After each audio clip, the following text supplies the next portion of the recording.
अस्सलाम वालेकुम dear viewers, उम्मीद करते हैं कि आप खुश खैरियत और ऑफिस से होंगे। डियर व्यूवर्स, आज फिर हम आपके लिए एक प्लेटफॉर्म पे एक और अच्छा सा वीडियो लेके आए हैं। उम्मीद करते हैं कि ये वीडियो आपको ज़रूर पसंद आएगा। तो डियर व्यूवर्स, आज का जो हमारा वीडियो है वो है पास्ट पेपर है असिस्टेंट डायरेक्टर एएसएफ का। उनका जो आज हमने सॉल्यूशन करना है वो इंग्लिश पोर्शन इनका जो है वो हमने सॉल्यूशन करना है और सॉल्यूशन करके आपके साथ शेयर करना है। जो इनके राइटर क्वेश्चन आंसर्स हैं वो हम आपके साथ शेयर करने हैं। तो डियर व्यूवर, अब हम शुरू करते हैं अपने वीडियो का पहला सवाल। इंग्लिश पोर्शन का जो हमारा पहला क्वेश्चन है वो है the debate was dash the following week. So इसका ऑप्शन जो है वो a adjacent to, option B adjacent with, option C adjacent of, option D none of these. So इसका राइट ऑप्शन जो होगा वो होगा a the debate was adjacent to the following week. So a is जो पहला जो सवाल है उनका ऑप्शन जो वो होगा, जो राइट ऑप्शन जो है वो है ए। और सेकंड जो सवाल है which of the following spelling are correct. और इसमें चार ऑप्शन हमने मिले हुए हैं, हमें दिए हुए हैं। इनमें से कौन सा ऑप्शन जो है वो राइट ऑप्शन है इनके जिसकी करेक्ट स्पेलिंग है। सो ऑप्शन जो ए है वो aggrandise, number B agrenise, option C agredise, option D none of these. So इसका जो राइट ऑप्शन होगा वो होगा ए। जो राइट स्पेलिंग है वो ए है, यह अग्रेंडाइज, इनकी स्पेलिंग जो है वो करेक्ट स्पेलिंग है। ये जो ऑप्शन है टू का ए ऑप्शन जो है वो राइट ऑप्शन है। अब क्वेश्चन नंबर 3 है when it comes to back stabbing, when it comes to backstabbing, a coil dash b dash then a dagger। So इसमें option A must better, option B will superior, option C may sharper, option D none of these. So right जो option है 3 का जो right option है वो होगा C. When it comes to back stabbing a quill may be sharper than the dagger। So question number 3 का जो right option जो है वो होगा C. C is right option of question 3। अब सवाल नंबर 4 है dash you ever been to Amsterdam. So option A do आएगा इनके साथ, ऑप्शन बी डज आएगा, ऑप्शन सी हैव आएगा, option D none of these. So 4 जो क्वेश्चन है उनका राइट जो ऑप्शन होगा वो होगा C have you ever been to Amsterdam. और क्वेश्चन नंबर जो 5 है the investigative journalist is not willing to reveal the identity of her dash।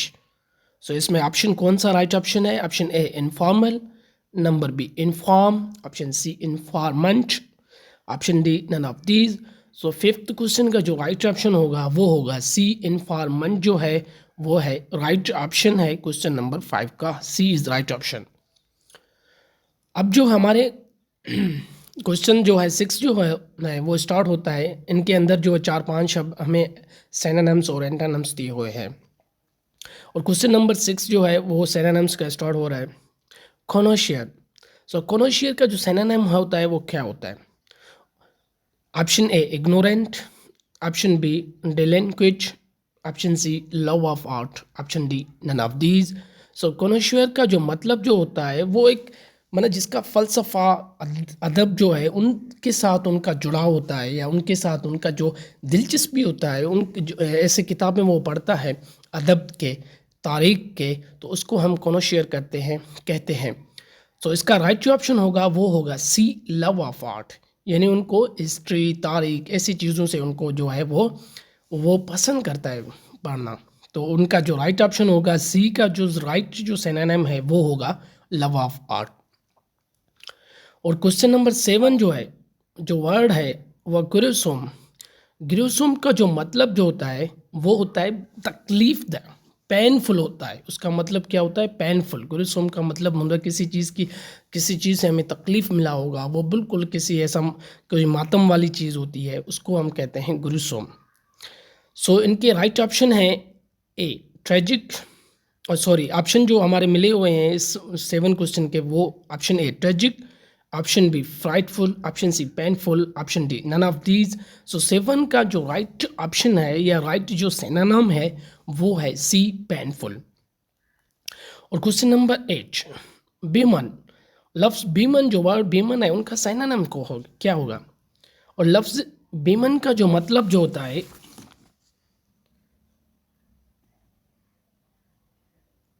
रोना धोना, लफ्ज बेमन का जो मतलब होता है रोना धोना, तो इसका इसका अब राइट ऑप्शन कौन सा होगा। किसी चीज़ पे रोना, कोई ऐसी चीज़ करना, उनको जो होती है उसको हम बेमन कहते हैं। सो ऑप्शन का A denounce, option B soothe, option C lament, option D none of these.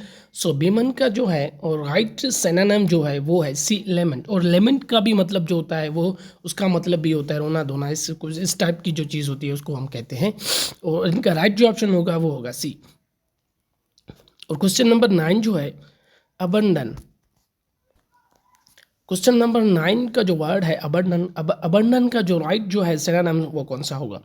पहले हमने देखना होगा अबंडन के माना क्या होता है। और अबंडन मतलब है किसी चीज़ से दस्तबरदार होना, कोई चार्ज, कोई ऐसा ओहदा होता है जिसको हम छोड़ देते हैं, दस्तबरदार हो जाते हैं, उसको हम कहते हैं अबंडन।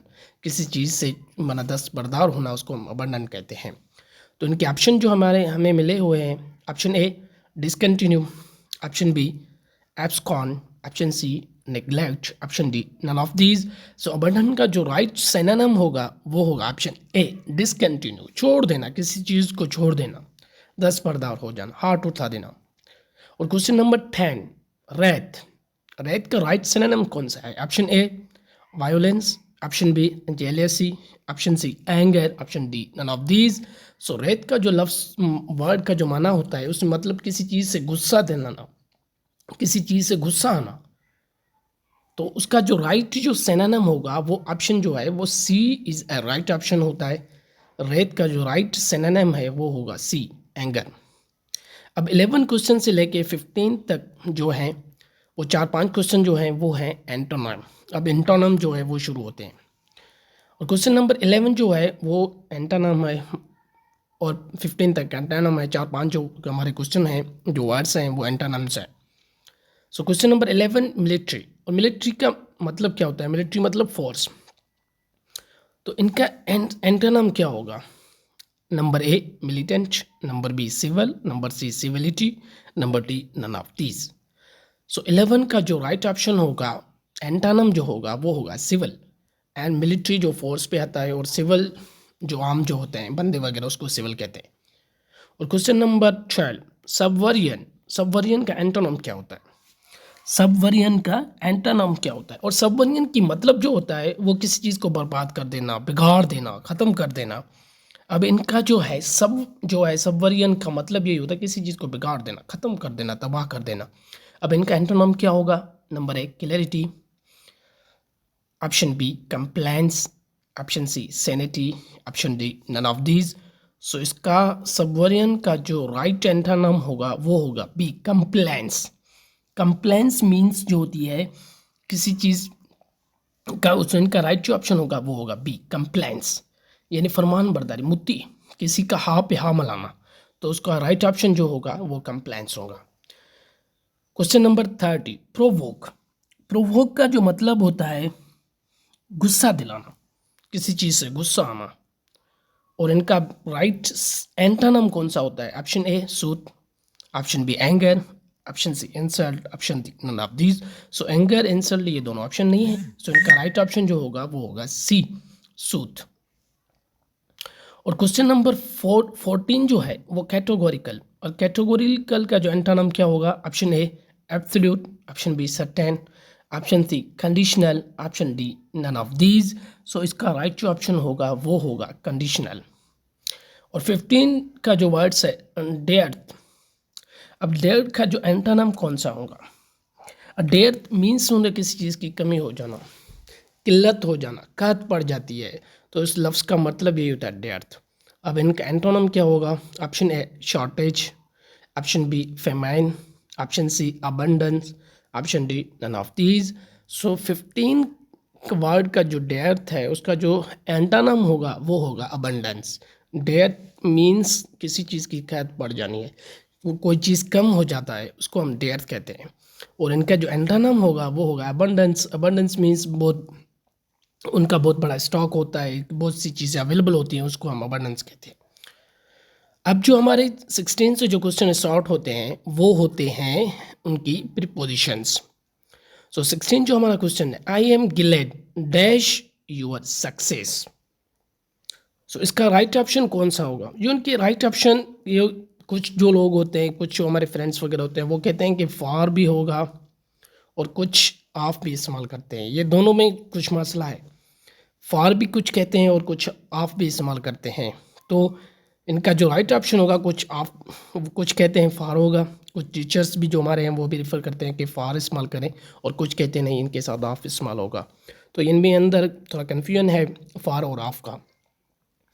और 17 जो क्वेश्चन है, the whole nation was dash the president. Option A behind, option B farther, option C for, option D none of these. So question 17 का जो राइट ऑप्शन होगा वो क्लियर है, वो ऑप्शन होगा ए बिहाइंड। पूरा मुल्क जो है वो प्रेसिडेंट के पीछे होता है, सदर के पीछे होता है। सदर जो होता है पूरे मुल्क को कंट्रोल करता है, वो चलाता है, और पूरी आवाम जो होती है उनके पीछे होता है। So option A is behind. और question number 18, we trust dash one God. और लव ट्रस्ट के साथ ये कुछ ऐसे वर्ड्स होते हैं जो खास जो है वो प्रीपोजिशन वो अपने साथ लेते हैं। तो लव ट्रस्ट के साथ कौन सा प्रीपोजिशन आता है? Option A at, option B in, option C on, option D none of these. So 18 का जो राइट प्रीपोजिशन है वो है B in, we trust in one God. और क्वेश्चन नंबर 19 जो है, Neha is travelling dash the school. Neha is travelling dash the school. So इसका option है of, option B of, option C towards, option D none of these. So 19 का जो right preposition होगा वो होगा C towards. Neha travelling towards the school. और question number 20, as dash me I will be happy dash lend a hand। अब इनके option है about with, option B for to, option C in for, option D none of these।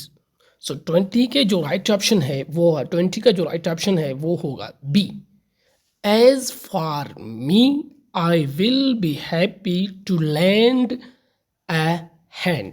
सो इसका B option जो है वो right होगा, option होगा। So dear viewers, ये था इंग्लिश पोर्शन एसएफ पास पेपर, असिस्टेंट डायरेक्टर का पास पेपर था, जो हमने आपके साथ तलब करके आपके साथ शेयर किया है। उम्मीद करते हैं कि ये वीडियो आपको ज़रूर पसंद आएगा और ये बिल्कुल आपके लिए फ़ायदेमंद भी होगा। Thank you.